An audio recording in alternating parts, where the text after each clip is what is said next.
yonent bi sallallahu alayhi wa sallam nee na yow mbokkum jullit ñett yi nii bu nekkee si yow jàppal ni cafkaay gëm yàlla di nga ko ñam jàppal ni neexaayu gëm yàlla dëgg-dëgg yow di nga ko dund. yan ñett la ba si njëkk mooy lan mooy yàlla ak yonent bi sallallahu alayhi wa sallam fu mu leen di teg doo fa teg keneen yàlla suñu borom subhanahu wa taala da nga koy jox cëram ba mat sëkk yonent bi sallallahu alayhi wa sallam da nga koy jox cëram ba mat sëkk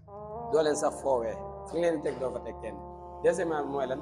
mooy booy bëgg nit nga bëgg ko te yàlla rek tax doo ko bëgg parce que dafa am alal doo ko bëgg parce que daa mën a solu doo ko bëgg parce que daf la neex déedéet mais da nga koy bëgg ngir ngeneel bi nga xam ne moom la yàlla def si. troisièmement bi te mooy dernière bi mooy lan mooy nga bañ delluwaat si yéeféer ginnaaw bi nga xamee ne yàlla def na la nga judd doon jullit wala sax nga doonoon yéeféer di dund ba yàgg yàlla daal di lay yenkeewal nga bokk si jullit ñi nga sib maanaam nga bañ a doonaat yéeféer nga bañ a dellu si li nga xam ni mooy weddi yàlla suñu borom subhanahu wa taala. ñett yi képp comme dajee si yow jàppal ni cafkaay gëm yàlla mu ngi si yow. kon gars yi bu leen fàttee aimé vidéo yi partagé ko ñu mën si jëriñu dum fi amaanillah subhanallah.